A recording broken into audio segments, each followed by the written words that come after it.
Welcome back to GoldSeek TV. I'm Peter Spina, the president of GoldSeek.com, and I'm here today with the president and CEO of Fortuna Silver Mines, Jorge Ganoza. Thank you for coming back on and joining us today to give us an update on the latest news. Hello, Peter, and a pleasure again to be in your program. Great. Thank you for coming back and speaking with us. We had a conversation a few weeks ago, and quite a few news items has come out since then, including your earnings and updated resources on the various mines and some news from San Jose. But before we get into that, I know that when we were talking last, you were in the Ivory Coast looking at on site at the Séguéla Gold Project, which is a few months now from production. So if you give us a bit of an insight and an update on how the construction is coming along and how things are looking on site.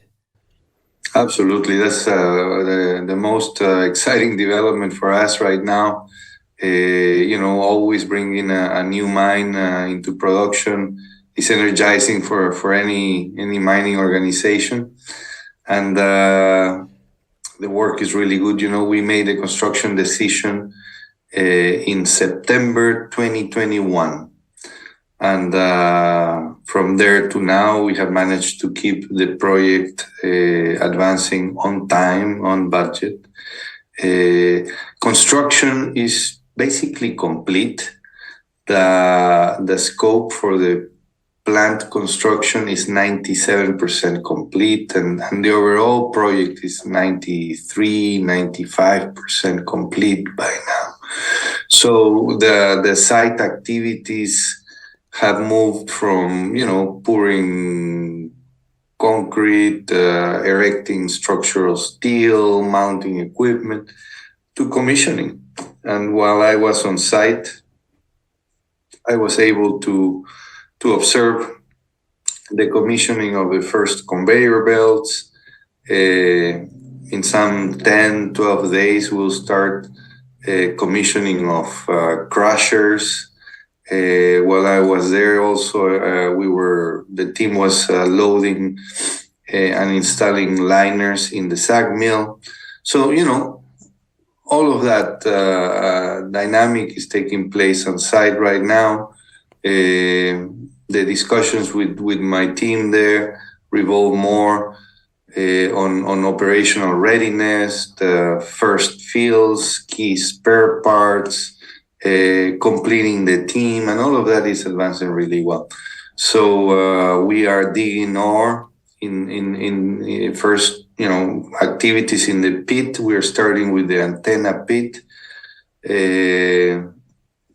So yeah, it looks like a mine. Absolutely, it looks like a mine now. The tailings facilities are ready. Water storage facility is ready, and our connection to the power grid has been done since December. So Séguéla, it's a flagship asset for the company. Séguéla will have a meaningful annual production, or 150,000 ounces of gold annually, but more importantly at low cost. Right, we already provided guidance for production and cost guidance for 2023 for Séguéla. For the second half of the year, which is when we're going to start seeing first gold and production ramping up, we expect 60 to 70,000 ounces of gold at an all-in sustaining cost that we provided a range between $880 and $1,080 per ounce. So it's a meaningful production, low cost, long life of reserves. Right now we have close to 10 years without including the Sunbird deposit, which we're currently infilling to convert into reserves. So that'll be the sixth ore body that makes it to the reserve, which will help us enhance, hopefully, the production profile of the mine. So meaningful production, low cost, long life of reserves, exploration potential, and in a very good mining jurisdiction, which is Côte d'Ivoire, right? Mm-hmm. So that's all advancing well, and we're all very excited about seeing first gold coming out, and then the third and fourth quarters of the year, which are going to be the first quarters of production for that mine. So you're really going to see an increase, a ramp up of free cash flow coming into the company in the second part of this year from Séguéla? Yes, we already pointed to that in our latest results discussion.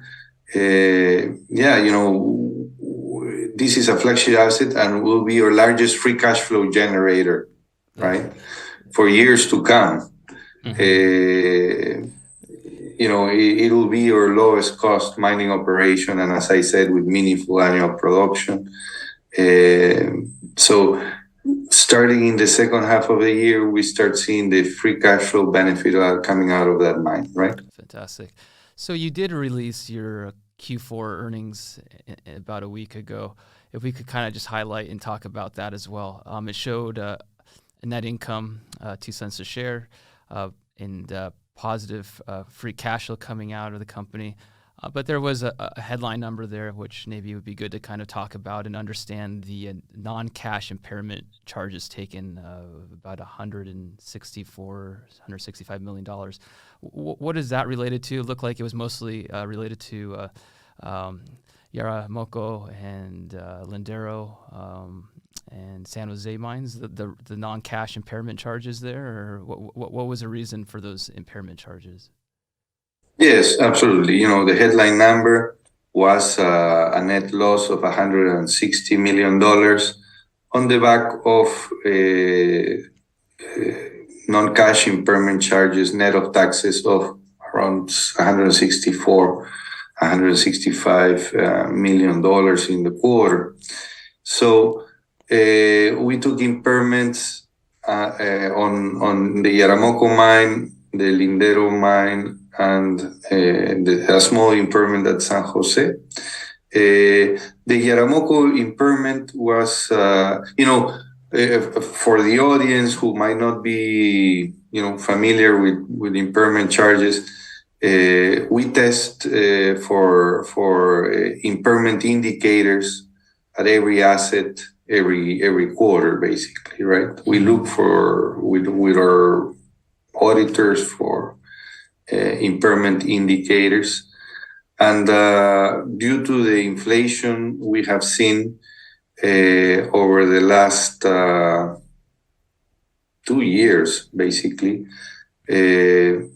we have seen a deterioration on the book value, on the expected cash flows over the life of mine versus the book value, no? So in the case of the Lindero mine, we have, higher costs than what we had originally expected, and that's no surprise. We all seen that.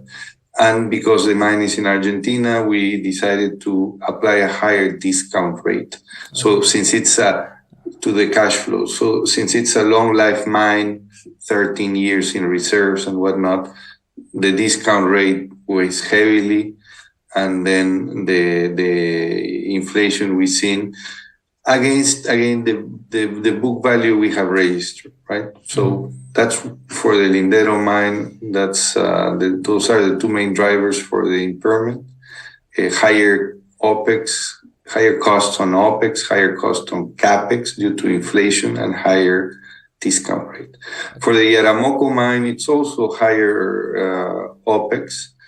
And then the write-off of reserves, about 166,000 ounces, that we did a few weeks back, right? Yeah. So that weighted on the book value. Remember that Yaramoko is a mine that we acquired with the Roxgold transaction in 2021, and as a result of that transaction, we allocated through the purchase price acquisition value to Yaramoko. And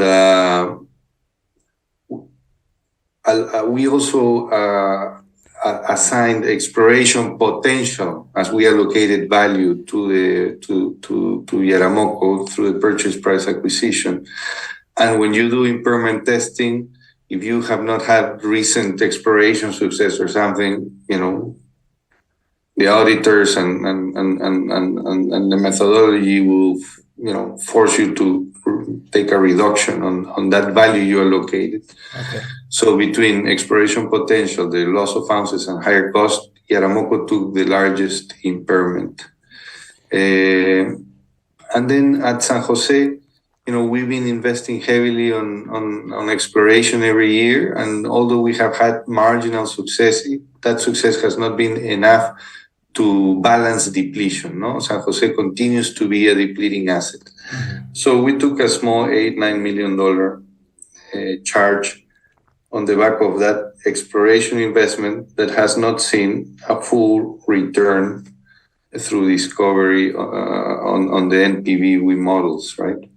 So I don't want to get into the mechanics of accounting, but what's important here is to see also that in spite of these non-cash accounting adjustments, because that's what they are, between the value assigned at the different assets and movements. For example, if we have success with some of our drill programs at one of the assets right now, we might see impairment reversals, and you might see non-cash earnings coming back, depending on what. And we've seen that in the past. We have had impairments in the past and impairment reversals in the past as well. Yeah. Yes. So what's really important for us right now is to look at the life of reserves of the assets, mm-hmm. and look at how much cash flow we're generating. Yeah. Because that's the measure of the business. Correct. Life of reserves and cash flow. So an impairment is never desirable, never, but it is a non-cash accounting adjustment, mm-hmm. is what it is. So when we look at our results, we generated for the year a strong EBITDA of $246 million for 2022. And we report, and we put it in our news release, a free cash flow, a true measure of free cash flow from ongoing operations, which is the free cash flow our operating mines generate after servicing its sustaining capital needs and corporate expenses. Mm-hmm. So not a lot of mines report that figure. We do. And it's in the highlights bullets of our news release. And if you look at that for the year, our business generated $70 million, $69.2 million of free cash flow after meeting sustaining capital investments and servicing corporate expenses. No? So, the business continues generating robust free cash flow, and we have a sound base of reserves and resources that are coming into the pipeline as well. And right? In the last quarter, it looks like you produced just over 100,000 gold equivalent ounces. The realized gold price is quite a bit lower than the current gold price, so that would have had a measurable impact if we had realized 1,900 and 1,950 an ounce. The inflation problem isn't just isolated, obviously, to Fortuna. This is affecting all businesses, all mines, and it's a hot topic. What you're seeing right now, are you seeing the inflation rate starting to slow down, and where are the biggest pressures of inflation? Are you finding energy prices have kind of come back, but you see labor costs, other material costs rising. Is that where the pressures are right now, or? We have seen inflation. We measure on consumables, for example. We track closely inflation on main consumables. Let's say explosives, diesel, cement, and cyanide. No, those are key, and steel. Grinding media, right? So cement, diesel, cyanide, explosives, and grinding media, steel. So we track, and in those consumables, let's say over the last 24 months to December 2021, from December 2021 December 2022, we see inflation ranging anywhere from 60% up to 60% on some of those consumables, 64%.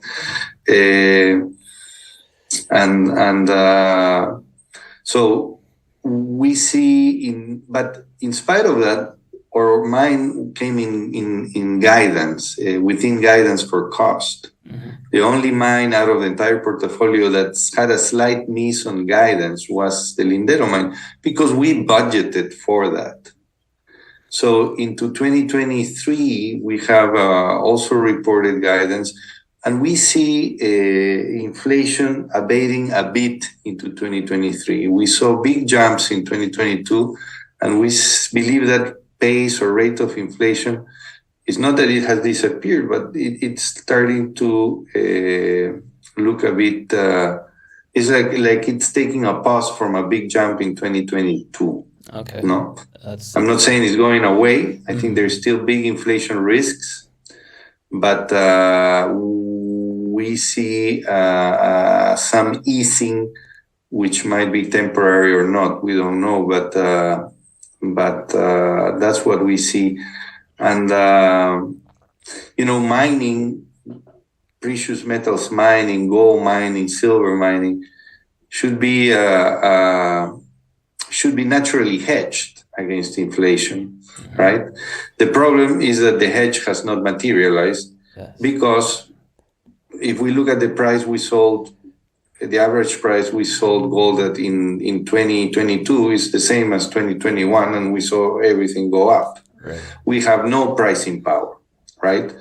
So the hedge did not materialize in 2022. So we saw higher prices, labor cost increases, and we were selling at exactly the same gold price, 2021 versus 2022. So that's why it's important that we, and in the case of Fortuna, that's what we try to offer our investors, a company that still makes strong free cash flow in spite of these pressures. Now, all of our mines have contributed to the bottom line in some measure, and all of our mines were cash flowing positive. We have seen margin compression, no doubt, just like everybody, right?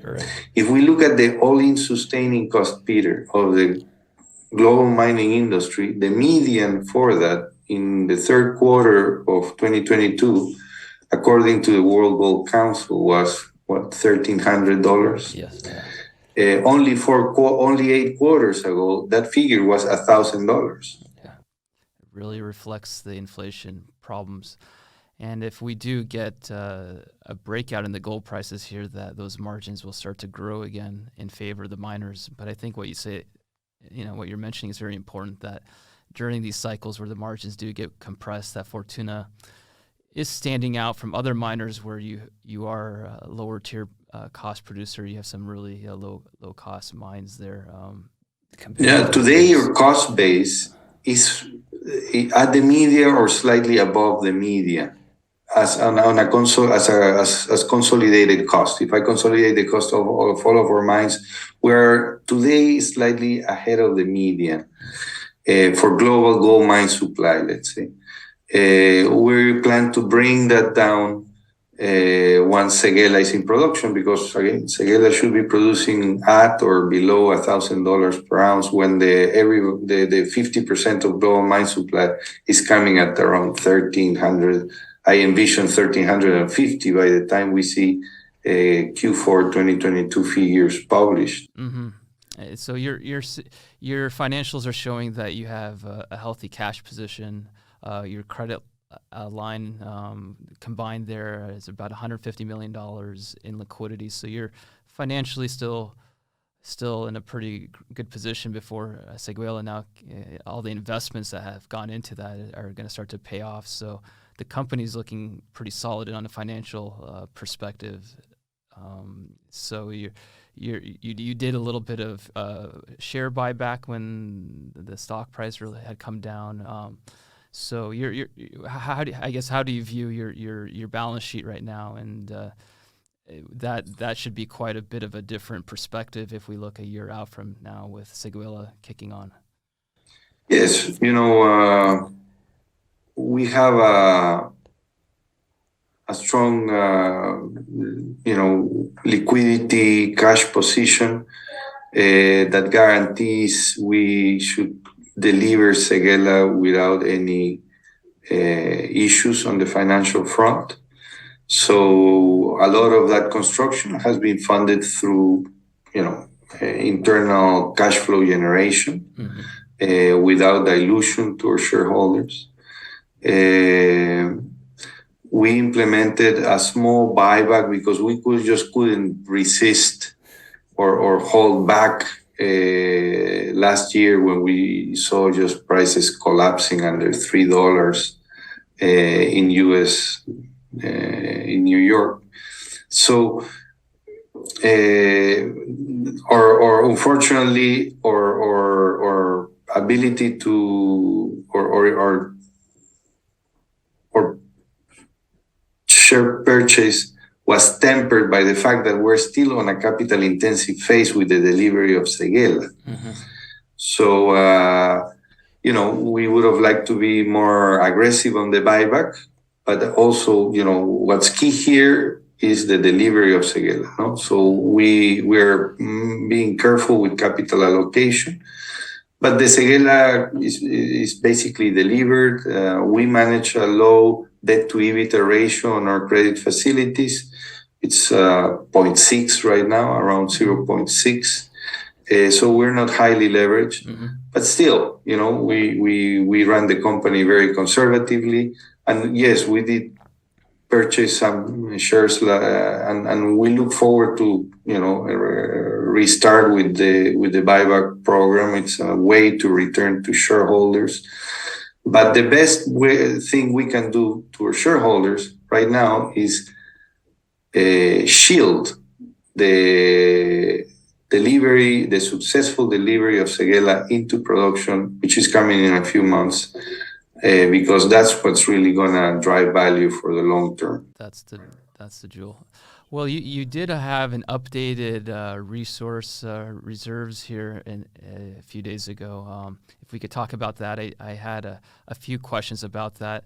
You show around a 2.8 million ounce gold and around 20 million ounces of silver in the updated, I don't know, is that the proven probable or mine reserves there? Just talk a little bit about that. The silver side went down quite a bit. There was also a maiden resource for a deposit southeast of the Lindero mine, which was interesting. So I guess let's first talk about, if we could talk about the silver side, is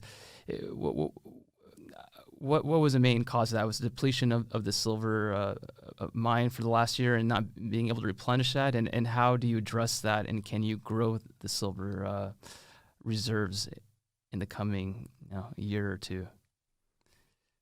Yes, the bulk of our silver reserves and resources, because it's important to discuss our mineral inventory in context, not just reserves. No, yes. We also have to look at what's behind the reserves. We move into the bucket of reserves from measured and indicated and from inferred. So it's a cascade from inferred to measured indicated into reserves, right? So, for example, if you only have reserves and no resources, then you should only focus on the reserves, evidently. But when you have significant inventories in measured and indicated, it's important to look at this in context. The San Jose mine is our largest silver asset, and as I spoke, it's been depleting. We have had marginal exploration success, but not enough to balance off depletion. No? That's why our silver reserves and resources have been coming down or staying flat in the case of the resources. It is no surprise that for a number of years, we have been growing the business more on the gold sector than in the silver sector. No? Why? Because it's very difficult to get your hands on a good silver asset. Yeah. Right? And as we spoken in the past, I believe, Peter, we love silver. Yes. But more than our love for silver, we need assets in the portfolio that can perform throughout the precious metals price cycle. Yeah. So there are a lot of silver assets out there that just can only operate with high silver prices. Our strategy doesn't gear us to the acquisition of those type of mines or deposits. We need silver deposits that can perform with, comfortably with $14-15 silver. Yes. Right. Yes. Right. And still make money. And if you cannot do that, then it's a problem, because a mine is not something that you turn on and turn off depending what the price is doing. No, a mine is a long-term commitment to a series of stakeholders: government, communities, investors, of course.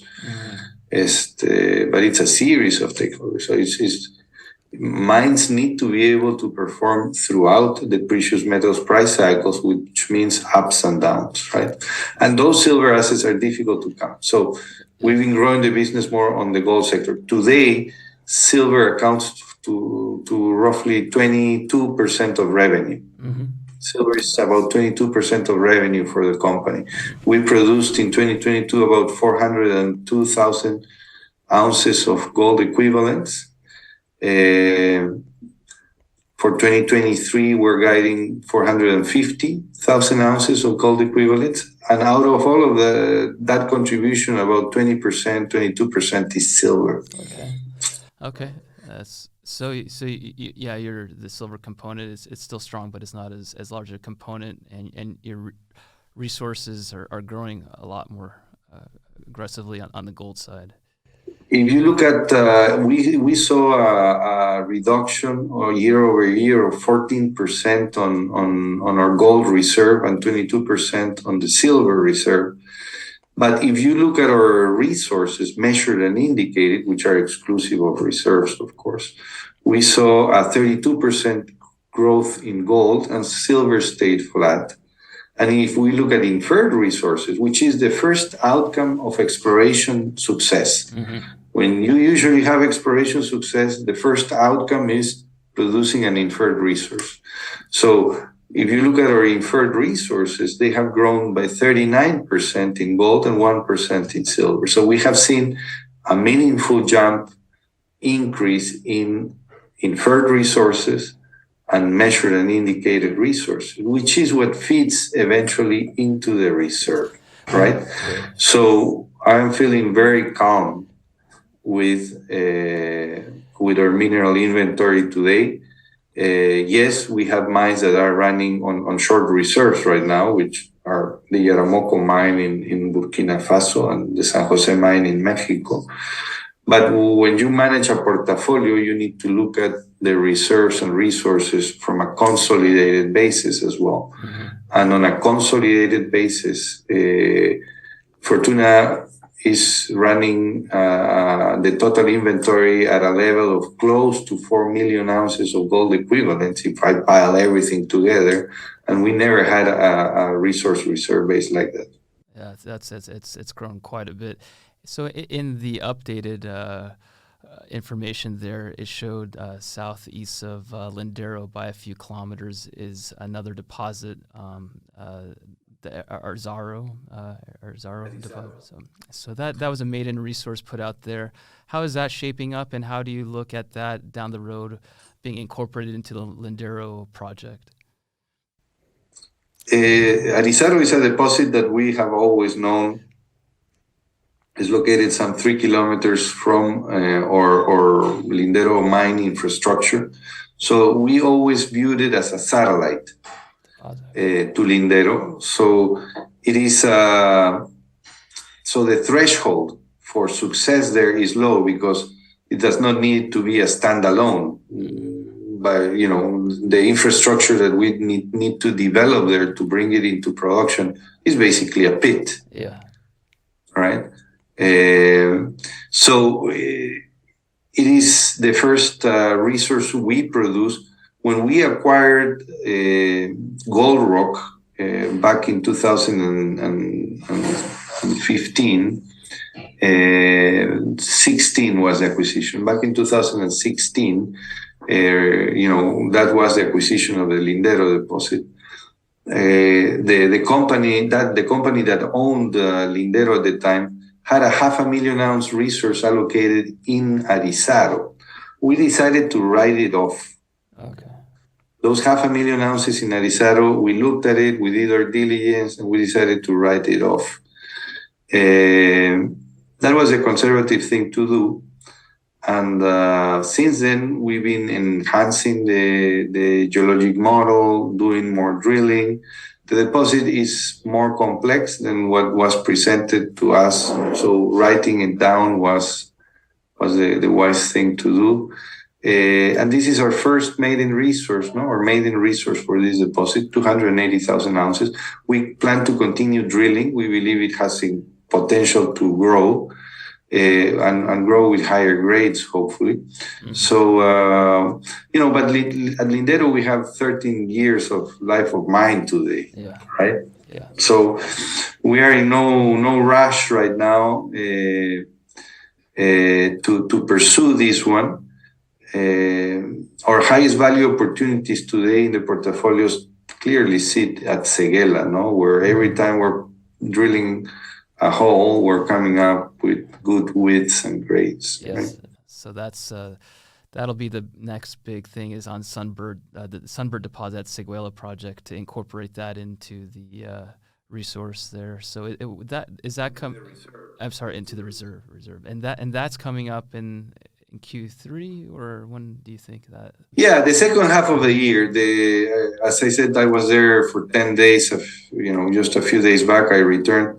And the infill drill program is advancing well. We already published some early results from that infill drilling campaign, and results look very exciting. I mean, sometimes infill drill programs are not much to talk about, no? Yeah. But in this case, we're coming up with grades that hopefully will give us the opportunity to enhance the inferred resources that we had. We currently have 500,000 ounces of inferred gold and 280,000 ounces of measured and indicated gold at Sunbird. So if we add up those two, we have close to 750,000 ounces that we're looking to convert and add more geologic certainty so we can migrate it to the reserve and to our mine plans at Séguéla. Wow, that's an incredible deposit there, and this as we talked about last time, there's so many different other targets to go after. So this project is really adding a lot of value to the company. A lot of, and we did the Roxgold transaction back in. We closed it. We announced it in April 2021 and closed it in July. And since then, we've been working and preparing to harvest. We have not really seen the true benefit of the transaction yet because good things take time, right? Yeah. It was not immediate gratification. To the contrary, it was very painful to go through the acquisition because, that transaction was received with skepticism by the market. Or shares suffered, but we always knew it was short-term pain for long-term gain. Yes. Yeah. And it is only now, it's going to be close to 2 years when we start, from the time we close the transaction to first gold of Séguéla, 2 years of hard work to start getting the benefits of the transaction. All right. Right? So investors have not really seen the benefit of the transaction because it takes time. We always knew that, the big value driver was Séguéla. Séguéla needed to be built, and Yaramoko was going to contribute cash with its, limited reserves, and it's what's doing. No, it continues to contribute free cash, but it certainly was not the driver of the transaction. It was a nice thing to have. The driver was Séguéla, and it's only now that investors are going to start seeing the benefit and the reward of that transaction, and we should be aware of that. Right. It was a bit of a difficult market situation after that merger was announced. There was confusion.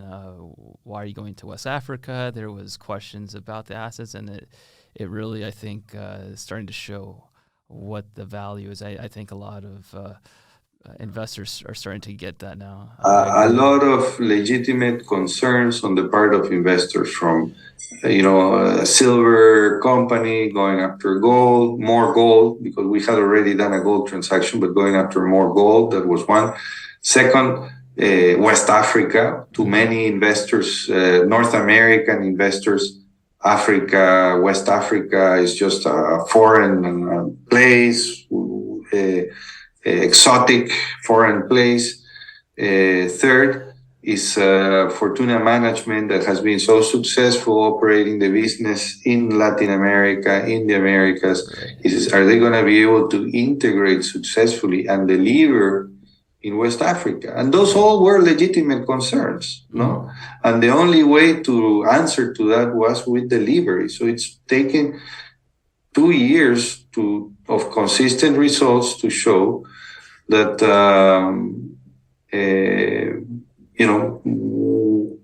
it was truly a good transaction. And funny enough, the regions where we've been having more challenges is in Latin America, not in West Africa. In Latin America, with the permit in Mexico, and things like that.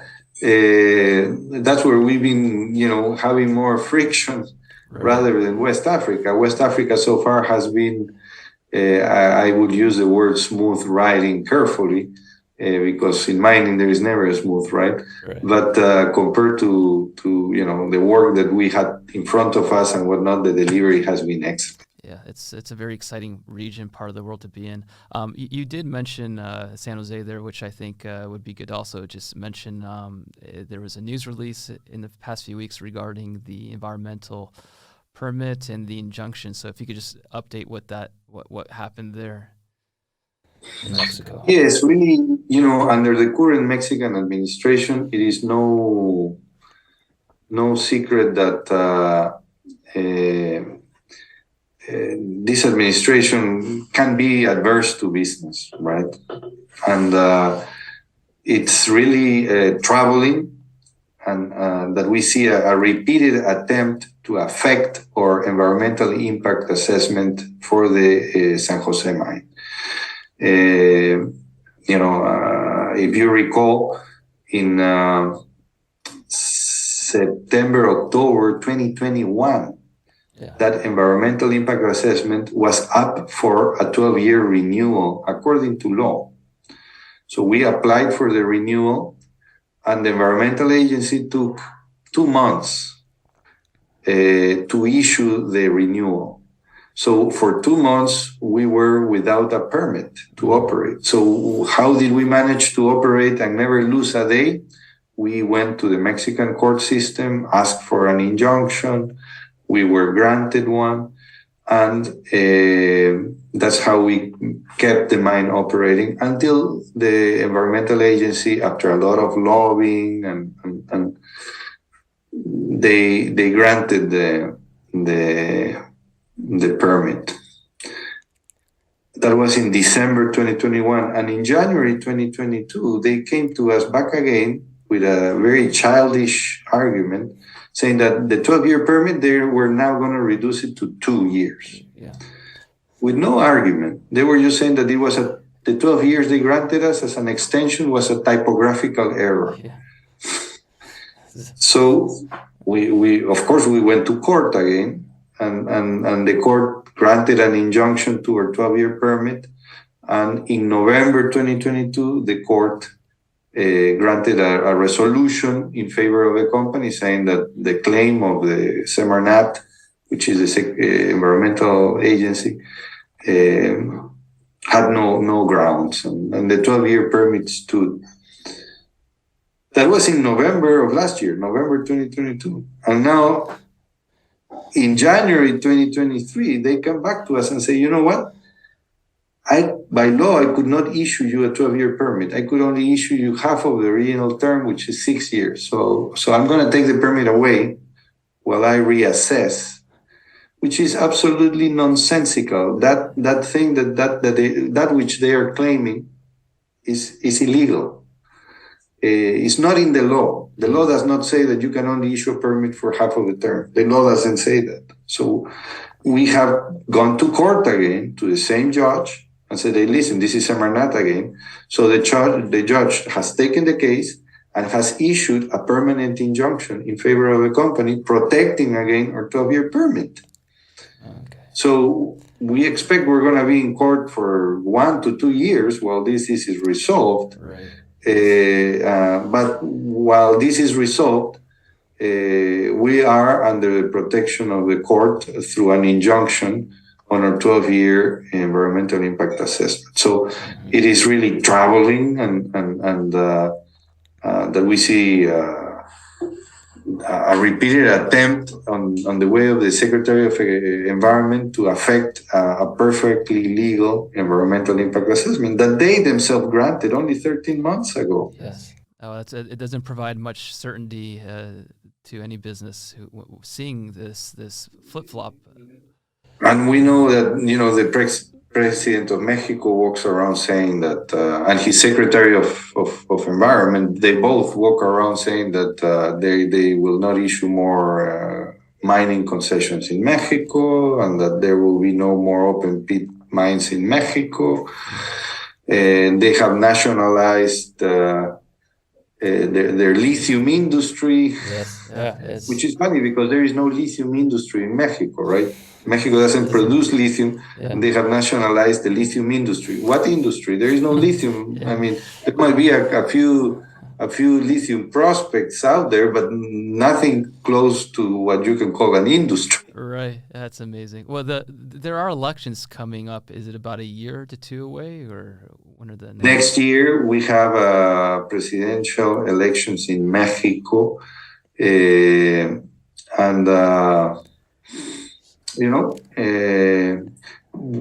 our view on Mexico is that Mexico has a long and proud mining tradition, and that some of the frictions we see with mining and other industries as well are just going to go away at some point soon. Yes. Well, that's good to hear that the permanent injunction was granted, and now the court system will continue on, but that's been a bit of a distraction, unfortunately, for the San Jose mine, which is it's a very nice asset. I had the pleasure of visiting the mine about 10 years ago, and it's been produced quite a nice results for the company, a nice cash flow, and it's been a low cost producer. It's always being a strong free cash flow generator for the business. It's a state-of-the-art mine. For example, I never talk enough about this. It's a mine that doesn't take water from any natural bodies. Mm-hmm. What do I mean? Our makeup water for the operation of the mine comes from a sewage plant that we, in an agreement with a nearby community, we revamped and we operate at our own cost. Mm-hmm. And we use the treated sewage from that facility to make the makeup water that our process needs. So we do not compete with water with our neighbors. Tailings management. The golden standard on tailings management is filtered tailings, which are subsequently dry stacked. That mine, we implemented filtered tailings and dry stacking of tailings back in 2016, and mean, that's the golden standard on tailings management. And this mine has it, now for a number of years. Mm-hmm. No, 9 years, 6 years.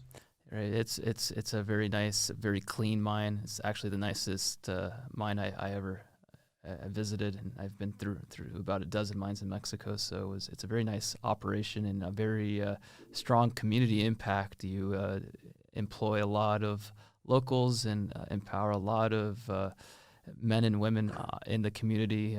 So it was very interesting to see the other side, the social impact and the positive impact on the area. Yeah, women participation in the mining industry global mining industry is only about 15%. And at this mine, we're running in the low 20s, no? And we still want to do better. So, including diversity, gender diversity, women in the workforce. It's a clean mine. Now, Oaxaca is not for the faint of heart, and I always say it, right? Oaxaca is a place with a lot of social movements and whatnot, but we could not operate in a place like that if we didn't do everything right, and that's what we do there. That's right. Well, those are some great insights. Just to kind of wrap up here, this conversation. So, we're the main focus now is going to be the startup of production here in the Ivory Coast in Séguéla. So that's a few months away. We have Sunbird drilling away, giving us some great results. You are continuing exploration also. Obviously, we were talking about Lindero project. And you are working also at the San Jose mine. I thought I saw a $3.5 million budget or so. You're still working to trying to replenish those reserves as you mine through them. What is those budgets, and how does the general exploration budget? Our exploration budget this year is about $27 million. Okay. For that's global for the company, 27. About 12 are allocated to Séguéla. Okay. Yeah. No, about 12 of the 27 are allocated to Séguéla. And then the balance are distributed mainly between San Jose and Yaramoko, which are the mines with low life of reserves, right? So how we view our capital allocation for exploration, Peter, is first a balance between the highest value opportunities we have in the portfolio, which today sit on Séguéla, and then the mines that need it the most, right? The ones that are running short-term reserves. So the budget is basically allocated between those three assets because high value opportunities and because of reserve replacement requirements, right? Yeah. So, and again, that's one of the reasons why we are taking impairments, for example, at San Jose, because if you ask the accountants, in order to avoid the impairment, stop exploring. Right. Oh, sure. So that's something that we're never going to do, right? Yeah. So that's what happens when you have a depleting business, right? Which is mining. All mines are a never depleting proposition. Right. Yes. It's not an easy business to be in, but you have some very nice assets, and it's really it's a transformative year for Fortuna with Séguéla and seeing the cash will really kick on from that mine. So looking forward to the quarters ahead, and look forward to seeing your team in Zurich here next month at the Denver Gold Show there. So looking forward to seeing you in person. But thank you for your time today, giving us an update. We'll have to do another conversation here as production kicks on and other news flow. So, thank you for the opportunity, Peter. Thank you, Jorge. Have a good rest of your day, and look forward to seeing you soon.